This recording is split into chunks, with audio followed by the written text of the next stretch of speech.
Hello and welcome to Self-Helped, the show where we've done the therapy so that you don't have to. I'm Tully Smythe. And I'm very tired. And while we're not licensed professionals, we sure have kept quite a few of them in business. We're best friends in very different life stages, but from shrinks to bookstore bargain bins, we've both sampled the full self-help buffet. And now we're dishing it out, secondhand, reheated, and seasoned with some questionable life choices.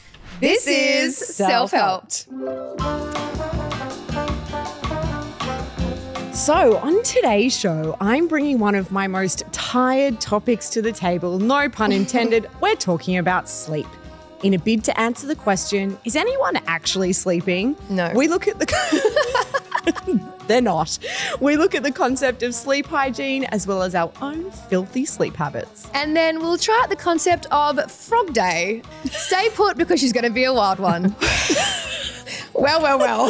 Look what the cat dragged in. You know what? It's funny that you mention cats because we're actually about to talk about my cat. Oh, are we? Yeah. Okay, go Cats on then. and sleep. Does this make any sense to you? No, but we are very pro cats. That might be it might be controversial, but we're very pro cats here at this podcast. Yeah, I think it's a Taylor Swift thing. Anyway, I'm exposing my cat today for what she really is, and that is a sleep-stealing demon. Yeah, I was wondering when this day would come. All right, folks. Well, it's time for On the Couch, the segment where one of us plays deeply unqualified therapist and the other doesn't have to act at all because they are, in fact, the patient. Life patient. Yes, it's the time where we mine our trauma to entertain the masses.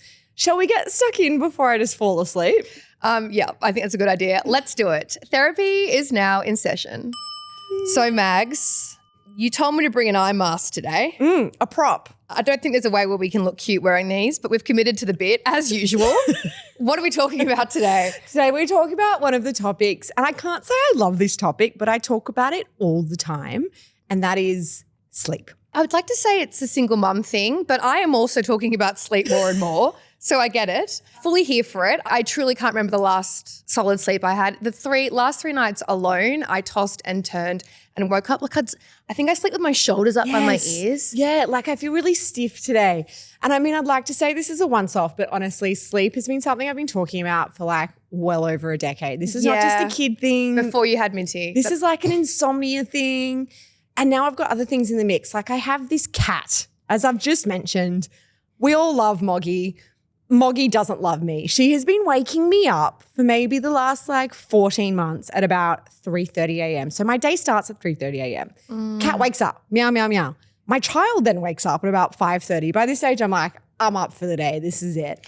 Cats are nocturnal and we found that with Delilah as well. We actually Does she meow? No, she doesn't meow, but she will scratch. She's like being left out of things. Yes. So if we've got shut doors, she will scratch at the door or try and open it with a little paw. So evil. It's so annoying. And can I ask a question? Maybe this is too personal. Sorry, Ned. Does Ned snore? He's started to snore in the last 6 months. I don't know if he's hitting old age. I don't know if I'm just exhausting him in my day-to-day life, but he snores if he's super tired or he's been drinking. Yes. I was going to say, I think we reach this late 30s stage in life. Women stop sleeping. Men start sleeping too much. Too deeply. Too deeply. He doesn't hear the cat. He does not hear Delilah. It's me. Yeah. Any little this. Oh, I know. And you and I we're reactive at the best of times. I know. Add some sleep dip in there and it's not a good thing. But I've been thinking about this a lot because it's really becoming this hidden productivity killer for me. Like today I've had back-to-back meetings since first thing. I feel like I've been in a dream. I'm so tired. I swear we used to operate on 2 hours of sleep. Oh, we did. We used to go out to a bar. Yes. Till God knows what time. Did we even sleep? I would head would hit the pillow. I would bounce right back up like a pinball and then go to work. Take off the mascara. And then go out again the next night. Not even think about it. Now I sleep funny and for the next week I'm like, I'm not okay. If I don't get at least, I'm pushing 4 hours at the moment. Yeah. Most nights. Yeah, same. So this is good. This is a topic obviously that it's not just parents of young children. This is everyone. Or cat owners. Nobody is sleeping at the moment. And I think this is starting to take the best part of me. And I think about who I am when I'm well rested, right? I am exercising. I'm at the gym. I'm eating carrot sticks for morning tea. You're not eating carrot sticks for morning. That was a lie. That was an absolute lie. That was lofty at best. I was thinking about eating carrot sticks for morning tea. It's on my shopping list. I just never actually buy the carrot sticks. I actually hate carrots. Do you? Yeah, I do. But, like on that note, forgetful and foggy seems to be my natural state at the moment. And I'm wondering if there's anything I can do to like clean up my act, get my sleep hygiene in a better place and become the best version of myself that I was when I used to sleep. I mean, I did the other day say that your brain is like a sieve sometimes. You that did. That might have been taken poorly. I was meant to. What did I write back? I couldn't even find the snapped humor. back. I just said, my brain is not like a sieve, which if I'm not even having a laugh at myself, you're like, it's grim. And then you kind of listed the 7 things that you were simultaneously doing. And I was like, I take it back. I'm sorry. I felt bad. It was meant as a joke, but I must have got you at a bad moment. Which is my whole life at the moment. So that bad moment's been going for 4 years. You and me both, sis. Okay, obviously I don't have kids. We've discussed that at length on this Delilah. podcast. I do have Delilah and Ted. And who is actually the neediest child of them all. But I do get a bee in my bonnet when other women, specifically women with kids, act like it means that I can't possibly be as tired as they are. Keep your mouth shut before you – you agree with me? I was like, don't come for me yet. I haven't finished. You can tell your best friends when the other person's so ready to defend themselves. I totally understand. Kids are – actually, no, I don't understand. I can imagine. Yes. And I hear a lot about how kids are exhausting. And they don't care if it's 1 a.m. or 4 a.m., blah, blah, blah, blah, if they've peed the bed, if they feel sick, if they just are ready to start their day. And you have to just, get up. I'm not invalidating that experience at all. And I'm sure once I have kids, I will come back and just slap myself silly for saying that I was ever tired. Go, wow, those 4 hours were great. Yeah, at least they were uninterrupted apart from the cat. Those days. Apart from the cat. However, for anyone listening with ADHD, anxiety, or just a racing brain that just ruminates all night, they will know how hard it can be to get to sleep, right? And you've definitely experienced that before. I was warned when I was prescribed with my ADHD medication that I might struggle to fall asleep, and I definitely felt that at the beginning. I just wasn't ready. That's so triggering. I was never ready for sleep. Like if someone's going to go, you're not going to sleep tonight, I'll be like, then fine, you think about that's challenge accepted. Let's not do that. So technically it's supposed to have worn off around dinner time, right? So, you get your appetite back, you can rest. But I literally, and I've been on my meds now for what, like 8 months, 9? Yeah, more, I reckon. I literally never feel ready for bed. There's never a time of the night where I go, okay, now I'm tired, let's wind it down. Ned will go to bed at like 10 p.m., 11 if it's a late night, because he has the gym at 5 a.m., which means I have to wake That's so up. late. Do you think that's not late? Well, I think he gets home from work and I get it. He wants to feel like he has time to like unwind. Yes. Otherwise it's come home from work, eat, shower, bed. Yeah. Come home from work, eat, shower, bed. He wants some time to That sounds like bliss. Anyway, he gets ready for bed. He's falling asleep on the couch. He's like, eyes are half shut. And I feel like I could sit down and start writing like 5 chapters of a book. You get into Tolstoy mode. There has been nights where I try and stay up late because I'm like, you know what? Just stay up till you're tired. Stay up till you're tired and then go to bed. Cool, go to bed at 3 a.m. Great advice. It got to like 1 o'clock, went to bed, lay there like this. Stop. That makes my anxiety out of control. So I just got up at like 2 a.m. and then worked on my laptop till 4. Then what? Then I eventually went to bed and like slept for 2 more hours. Wow. Anyway. So no one's sleeping. No one is sleeping. The only thing that helps me get to sleep is listening/watching. Watching's better. ASMR TikToks on YouTube. Now, Ned finds them super creepy, like the noises and the so I'm not allowed to play it like out loud. So now I've had to get accustomed to sleeping with one AirPod in. Oh my God. On the side that I don't sleep You need on. one of those headbands with the inbuilt speakers. They're amazing.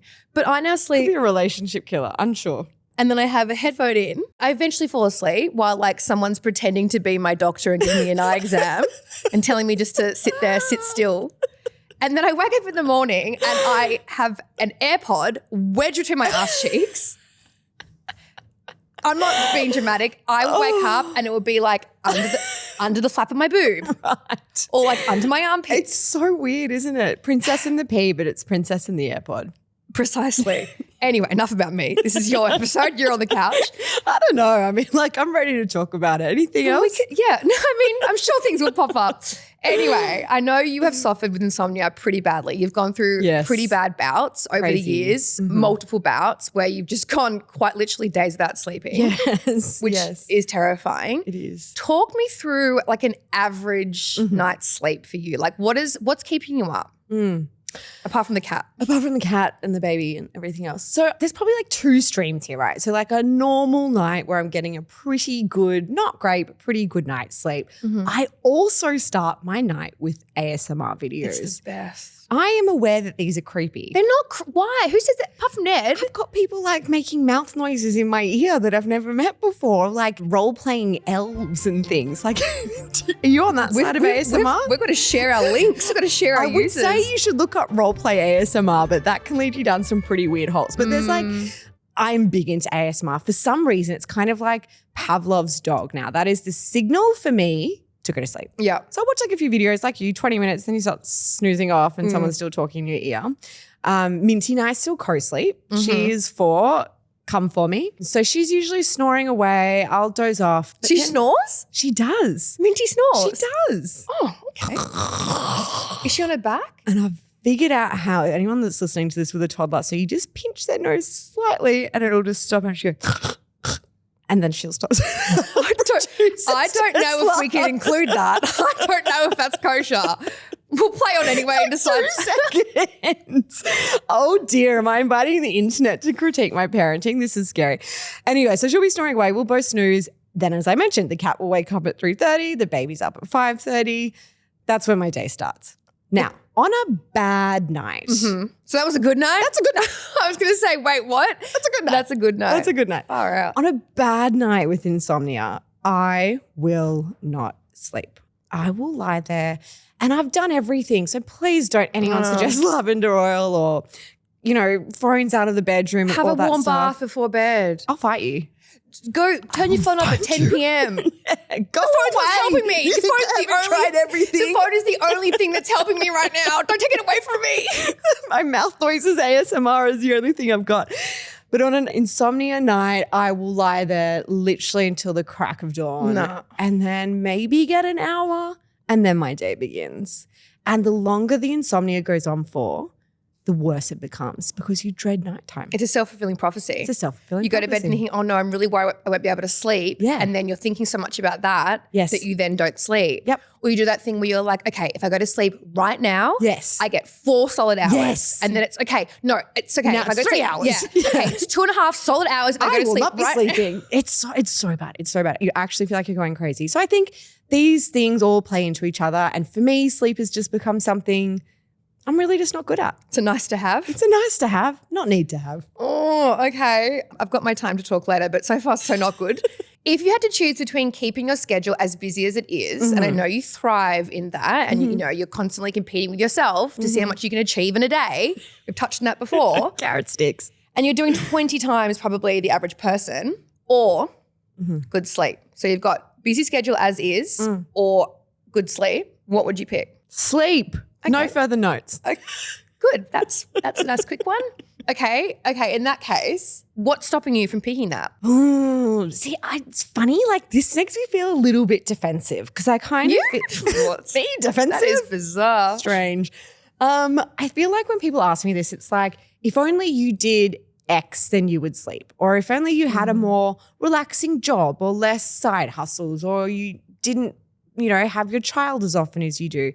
At the end of the day, that's just what life looks like. Life is busy. And I also don't sleep when I'm not busy. Like even on mat leave, before I had Minty, I was still not sleeping. Like it's not like these passages of my life that have been a bit quieter, like when I was traveling and whatnot. It's not like I was like clocking up 8 hours and going, oh, relaxed mind. Like it just didn't work like that for me. So I think the mental load as well is a really interesting That's thing. a whole other episode. Yeah, Pop that down for the next one. Very female thing, very female skewed. And I want to give a shout out here. There's this social scientist, Professor Leah Rupanna, and she's dedicated her studies to the concept of mental load. And what she's done is actually connected the dots between things like not sleeping and carrying a really heavy mental load. And in my world at the moment, when it comes to like my child's education or like just lots of things that I'm carrying alone at the moment. I can't think of anyone that would have a bigger mental load than a single mum. Like you're not just worrying about yourself and all the bits of, like I have a mental load and I don't have a child. You've kind of got Yeah. a whole other, Human. yeah. And not just like feeding them and making sure that they're sleeping, but it's like what happens when she's meant to go to school. When is she meant to go to school? What school? Am I in the right area for that school? Yeah. And have never been a real like go with the flow kind of gal. So in my mind, it's constantly ticking over of like, what's next? What's next? What's next? So I kind of meandered in answering your question here, but yeah, I think life is just busy regardless. There's not that much I can trim out. I actually struggle to sleep even more so on holidays. I find the silence really off-putting. Yes. I do better. I remember when I first got into guided meditations for sleep before I discovered ASMR on TikTok. We've now skipped it straight to the like. Yeah. They know, that doesn't even touch the sides anymore. It's like taking a Tic Tac for a migraine. And I realized with all those soundscapes and, Joe Blow. That leaves me with my own mind. I'm not in a mountain. I'm in hell. I don't want to hear rainforest sounds with a babbling brook. Do you know what I picked? I would pick busy cityscape. It was like a New York City with people talking and like taxis and like honks. Yeah, okay, but there's like theories behind this. It's not brown noise or grey noise or white noise. Do you think this is an ADHD thing? I actually wondered whether ASMR is linked to ADHD because it scratches the back of my brain in a way that does. But interesting. This is Tully's and I's next favourite topic, which is diagnosing me with ADHD. which is, does Maggie also have ADHD? And do we have time to figure that out right now? No. And if we figure it out, do we even have a show anymore? Like, what will I bring to the table? I mean, my topics haven't changed. Okay, let's true. talk sleep hygiene. This is something that I know I'm very, very bad at. As I said before, Ned is often like, put your phone down, read a book. And it's like, no, I really need my ASMR.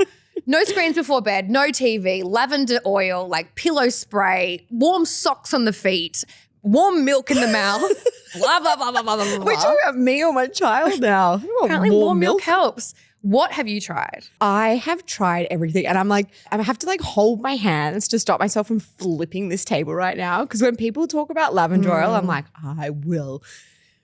I'll be really honest. Too much lavender oil can also give you a headache. It does. Trust me. It does. And I bought a sleep spray off the internet and it arrived. It was meant to be called Calm Sleep Spray and there's a typo on it. So it says Clam Sleep Spray. Ned thinks my sleep spray smells like a diaper bag. Yeah, mine smells like soap. I don't know. Anyway, hit us up if you've got a good pillow spray. That's what I'm trying to find at the moment. Look, I've tried it all. I've tried warm bars, lavender oil, no phones, more phones, reading books. I had one doctor that was like, get up and try and physically make yourself tired in the night. But then I was just sort of like roaming the house like a ghost. Star jumps on the spot. 1, 2, 3, 4.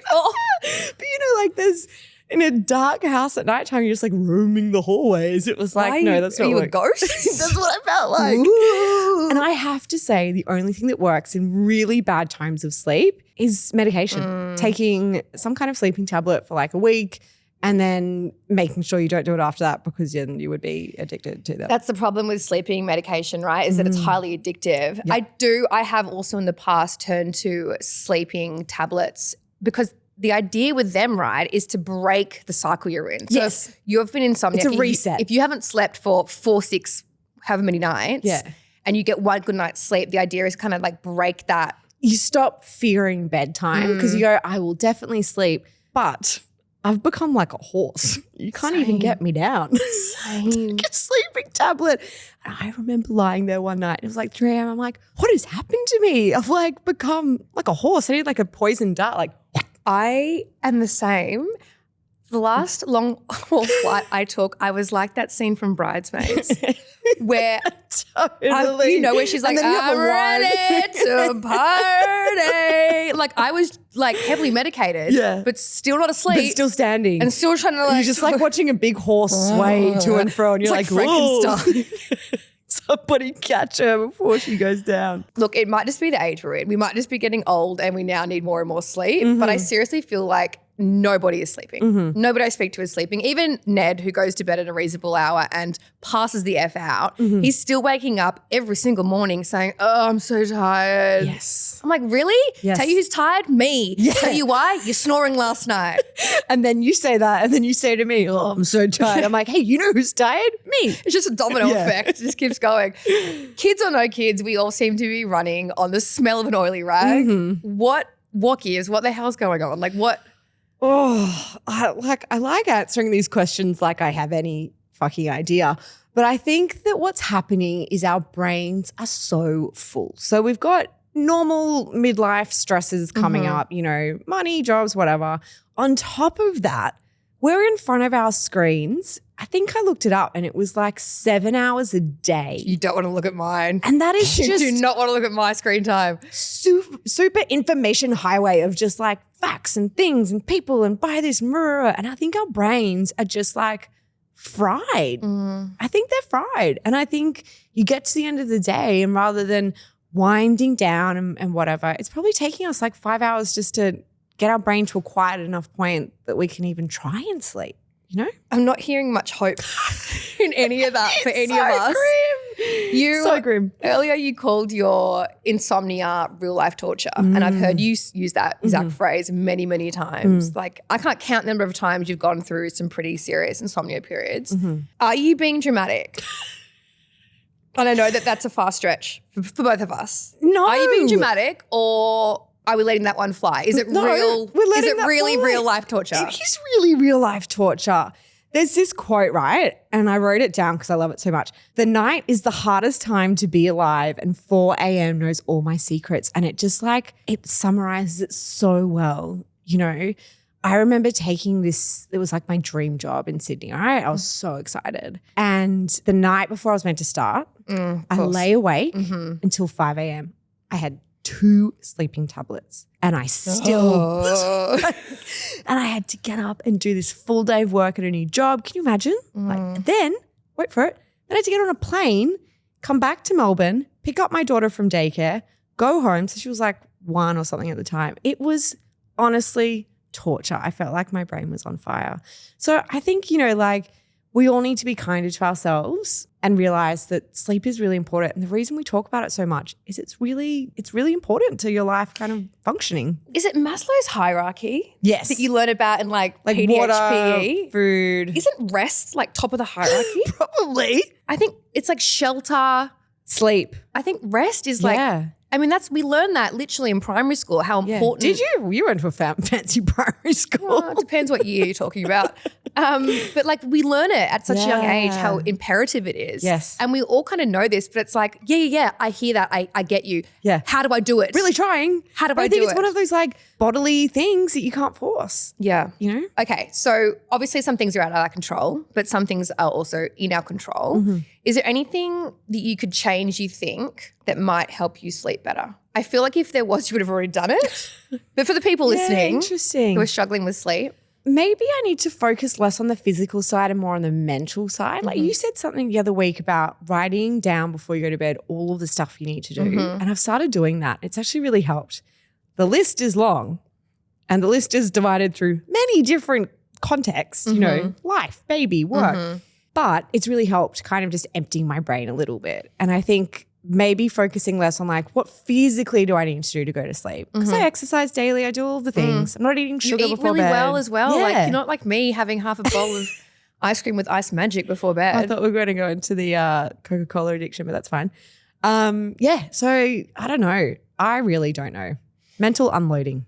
I feel like doing the to-do list dump in your notes app before you go to bed is almost like us giving ourselves permission to rest. One of my favorite ASMR artists, they all kind of mothering, which I know we can pull apart at a later date, but she always says So you have mothers and I have elves. I have ones patting my hair and telling me that I've done a great job. Anyway, one that I really love to follow often says this line and it's like, you've done everything you can do today. There is nothing left for you to do. Yes. And it kind of, you go, yeah, actually, okay. It gives you permission to kind of clock off for the day. Yes. And I feel like writing down that to-do list is kind of like you go, okay, I've literally done the thing. Everything I need to do today, plus I prepared for tomorrow morning and now I rest. That's interesting. So do you think that maybe I'm thinking I have more stuff to do before I go to bed? The rat race never stops. You're like, okay, cool.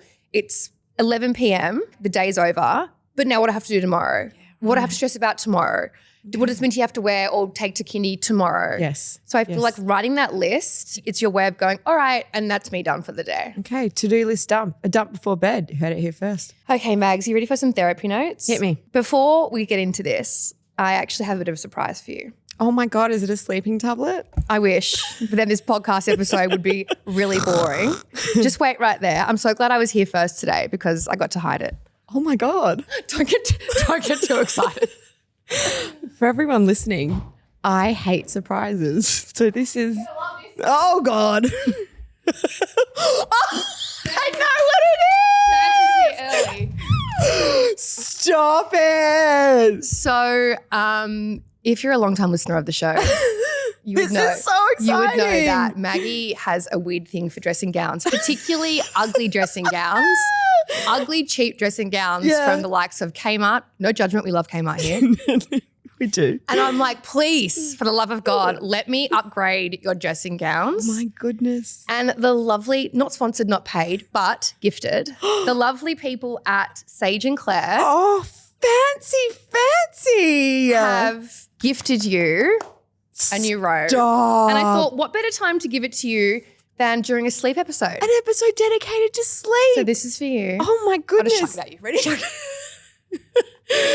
Oh, guys, this is so. Was this my first unboxing? It might be. All right, I'll describe to you listening. It kind of goes with your jumper today. It's really difficult to open that. I mean, just patterns in general. Stunning. Is that All not right, the most for people you listening, thing ever? it is beautiful. Tully and I mean, I didn't pay for it. oh but my you're goodness. welcome. I'm going to get up and put it on right It's bright now. pink. It's like one of those lush terry toweling, like heavy, you know, they Oh my feel God. expensive and Do you know look what? I'm going to have fabulous to in it. like record myself throwing out the highly flammable velour number. Yeah, that I I'm was worried about currently that one using. catching on fire and like, I don't know, maybe killing a cat or something. But Oh, Tull, you're the best. Sage and Claire, thank you so much. you're so welcome. I'm just going to do heaps more episodes where I complain about things and hopefully people can fix it for me. In that case, this laptop's about to die. So if Apple would like to give me a new one, that would be great. Okay, so I know lack of sleep or pure exhaustion is a universal issue nearly all of us deal with. So hopefully today my therapy notes won't only help you, Max, but someone out there listening. Something you haven't touched on today, but you've said to me offline multiple times, and something as well that I definitely find, Ned was away over the weekend, is that you sleep the best and feel the safest when you're at your partner's place. Exposed. Yeah. And I'm the same, right? Rest isn't just 8 hours and good hygiene. For you and for most of us, it's about safety and support. We don't sleep well when we feel like we have everything resting on our shoulders, right? And that goes back to that to-do list. So maybe the work isn't lavender spray or a warm bath or that luscious robe. Maybe it's about asking who I can lean on even for a little bit so that I can rest a little bit easier. I know that's tricky sometimes when you buy yourself with Minty, but I'm also there. Actually, do you know what? I hate interrupting your therapy notes because please. you're really on a good roll here. But someone said, a good friend of mine last week said something that really stuck with me. And it was like, we're all juggling balls. What you've got to do is figure out which ones are made of glass. I really love that because that's kind of what it comes down to, right? None of us, no one can juggle all the balls perfectly all the time. I think what it's about is actually figuring out which balls are made of glass and which balls are made of rubber, right? And which balls are made of velour. And which balls are made of terry toweling. And I think figuring out the difference between that might ease some of the 2 a.m. pressure for you This isn't even about sleep, is it? and for all of us, really. Yeah. You also said that you lie awake at night replaying tomorrow's to-do list. And again, that spiral is so familiar. And I really do encourage everybody listening, including you, to try a brain dump before bed. It doesn't have to be in a physical journal, just in your notes app. I've actually got a notes pinned. So it stays top of, and it says to do in big letters. Yeah, okay. And every day I also use the bullet points so that you can tick them off. yes. And they go yes. to the bottom of the list. Me too. Once it's captured, your brain doesn't have to keep it. You might not solve it all overnight, but you can at least let yourself rest a little bit before you go to sleep. We've both said before, like maybe this is just the age we're at. Yeah, a season of exhaustion, I call it. Exactly, It's exactly. a season of exhaustion. And that's important, but I also want to push back a bit because while we are getting older, and as you get older, you need more sleep. It's just a fact, annoying, but true. We can't go to the clubs anymore. The club. Sometimes it's not about how do I fix this forever, but what would make tomorrow just 1% easier? Whether that's meal prep, whether that's a childcare swap, whether that's leaving the dishes for the night, I think it's about the tiny shifts that add up, right? Because finally, sleep isn't selfish, it's survival. And the real work isn't hacks or sprays, although if you have one, send it our way. Clam spray. It's asking for help, dropping a ball or two, the world's not going to end, and knowing that rest is something you deserve. We all deserve it. Oh. Do you know what? That's actually bloody good advice, Tol. So distracting. You now look, that was punished for me to get through because you look so glam. Like you look like you've got someone doing your toenails under the table in front of us right now. Oh, I love this. All right, guys, before I completely pass out, it's time to move on to our homework. Homework piece number 1, find yourself a best friend that replaces your shitty dressing gown because I am feeling glamour. I'm jealous. Now, if you are unlucky enough to fall into this no sleep camp like Tully and I, please try not to be triggered by this week's homework because I know I am. We're keeping diaries, people. It's the ADHD person's dream. Fix my problems with a new journal and a fancy fluffy pen. They're like $2 on Amazon. Whee! Yes, you guys are going to start a sleep diary to track your hideous sleep patterns, filthy bedtime habits, and disturbances, cats or otherwise. Here are your instructions.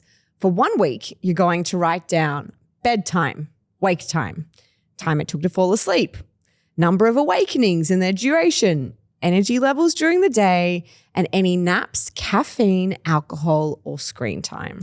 This is going to create awareness of patterns, triggers, and behaviors to target for change. It's also going to give you some data points to see when weird or wonderful habits might be costing you 20 winks. 20,000 more like it. Look, I hate a lavender-scented platitude as much as the next person, but in solidarity with my other sleepless soldiers, I'll be doing it too. And maybe we can all share online next week. Or you could also just lock your cat out maybe and just like finally get some sleep. And the child. Thank you and good night. Sleep tight. Don't let the bed bugs bite.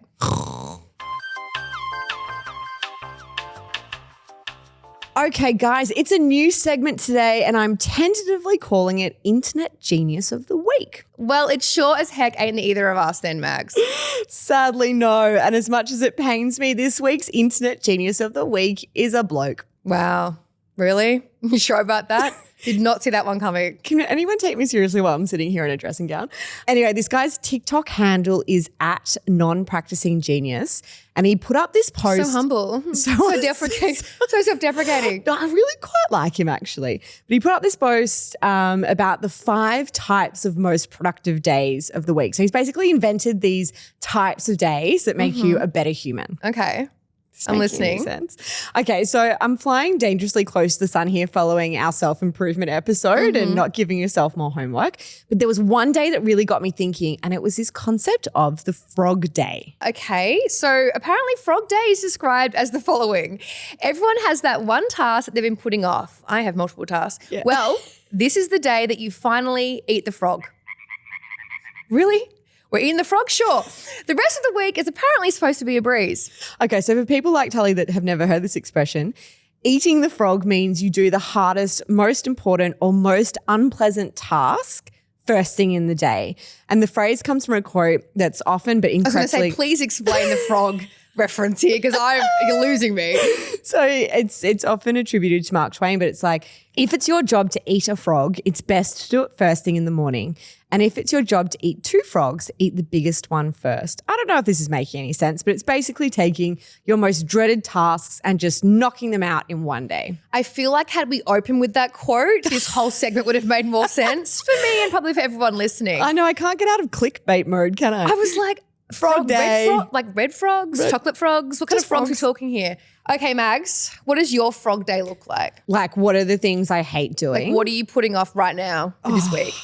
Okay, so like cleaning, I think is probably my big one. Cleaning the bathroom specifically just makes me like want to not wake up. I don't think anyone is like waking up a Saturday and going, yes, it's bathroom cleaning day. Like That's true. Okay, I'll give you one that a lot of people like and I actually hate. So I'm a nails girly. I'm an acrylic nails girly and I hate getting them done. Me too. I cannot sit there for an hour and a half, whatever it is. Drives me mental. And there's no Wi-Fi in my salon either. So it feels like a waste of time. It is a waste of time. Because you can't use and you're watching your phone and emails are coming through, notifications, and you're like, oh. No, I can't even do that because there's no Wi-Fi. So I've started bringing a book and I've tried to like make it a thing, but this is making me sound very spoiled, but that is my frog. No, fair enough. Each frog to their own. Basically anything to do with finances. Oh, yeah. That's tax, bills, budgeting, Yes. and probably sorting out the spare room. We've got a spare room which has a bed in it, but then it's just like surrounded like a moat of other stuff and things, including a widescreen TV that's Ned's from his old place. We're like in this sort of Mexican standoff as to whose TV's better. Okay. Even though mine's up and like mounted. I was going to say yours is mounted on the wall. He doesn't want to throw his out. So I think he lost that one. It just sits there. Yeah, right. Anyway, I think clearing out that spare room, which I said I'd do every weekend and I don't, or anything to do with finances. They're my frog days. Yeah, fair enough. All right. Well, I'd love to hear what other people's frog days are. And maybe we give it a go this week. Okay, sure. We've got so much homework from this episode. Sleep diaries, frog days, finances, clearing the spare room. I'm sick of self-helping ourselves. I'm out. No frogs.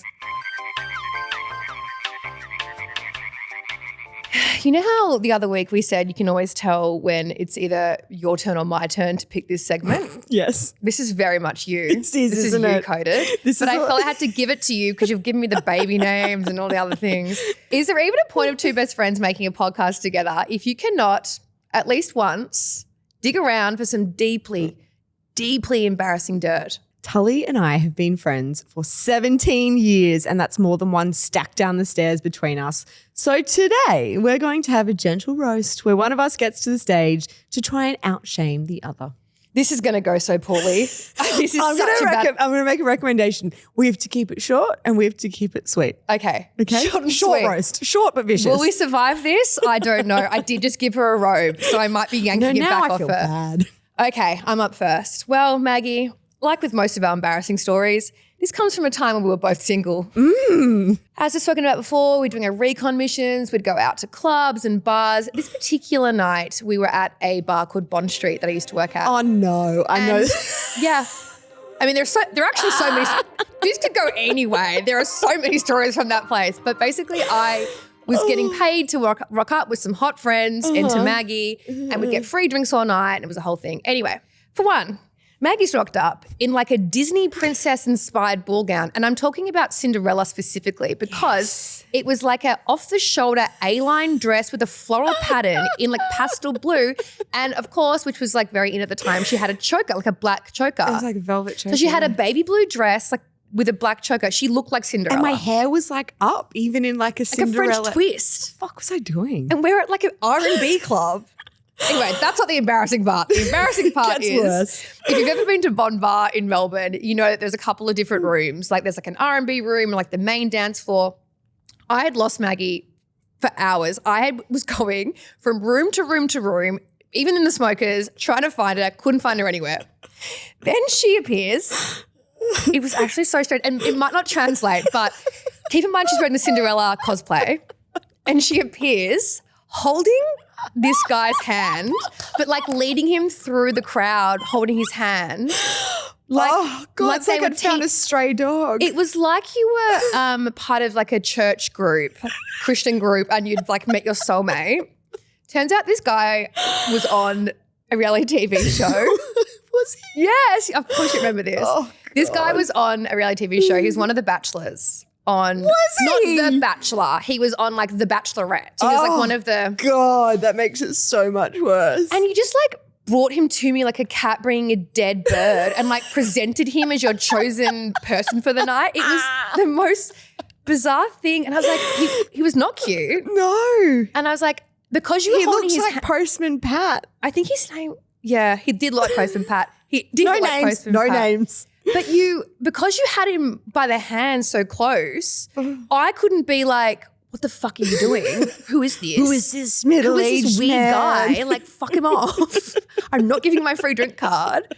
So I was just trying to like communicate with my eyes. Anyway, it might not translate, but we always laugh about that. I think that's very funny. And I think we've all got that friend that's brought a dead bird to the other person in a nightclub before. Look what I found. It's like, where have you been? Are you making out the toilet cubicle? How much have you drank? Yeah. Why are you You were with kind of dead Postman behind the Pat? eyes as well. Like you were like, I'm a bit dead inside. Look what I found. You know what you were like? You were like that The Simpsons episode where Mr. Burns comes out of the forest and he's radioactive. That's what you were like I behind think the from eyes. memory, I was only a few weeks out of a breakup at that stage. So look, people, do what you need to do. Find a Postman Pat. I'm all for it. All right. Well, Tal, that's actually very funny. I would have to say, in return, my roast takes us back to the doomed Bali trip of, I want to say, 2006. 18? 8, oh, no. 17? Who knows? Somewhere around that time. How old am I this year? 38. 8 years ago. Were we Do the single? math. We were both single. Yeah. And we'd gone to Bali, not for your birthday. Yeah, for my 30th. Oh, this was the 30th trip. Okay, right. Anyway, you and I fight like sisters. We are so bad. And people that are around us watching us fight are very concerned because they're like, Jesus, like, is that it? Are you guys ever going to talk ever again? And we're like, yeah, we're fine. What are you talking about? Anyway, on this She's wearing my particular robe. Like, I have to get it back. this particular trip, Tully and I had a massive fight in a bar, and the night started pretty well from memory. Like, I don't even remember what caused the fight. I think we were just drinking like doubles. We just got really drunk. Yeah. Remember that cocktails were blue and had the floating duckies in them? And that's all we need to know about why we had a fight. But we did have this huge fight. I remember us having a screaming match on the street, both storming off in this big thing. But because we had both stormed off in other directions, I couldn't figure out how to get home. I think you got on the back of a motorbike. No, I eventually, one of us, I think it was me probably, I had to like crawl back because we couldn't leave without the other. Like, yes, we argue like sisters, but we're also not going to let the other one in stay a strange country, not know where they were. I mean, I don't think I had absorbed any details about where we were at that point in time. But I walked back down the street and you were standing there and I was like, hi. Should we just get in the cab?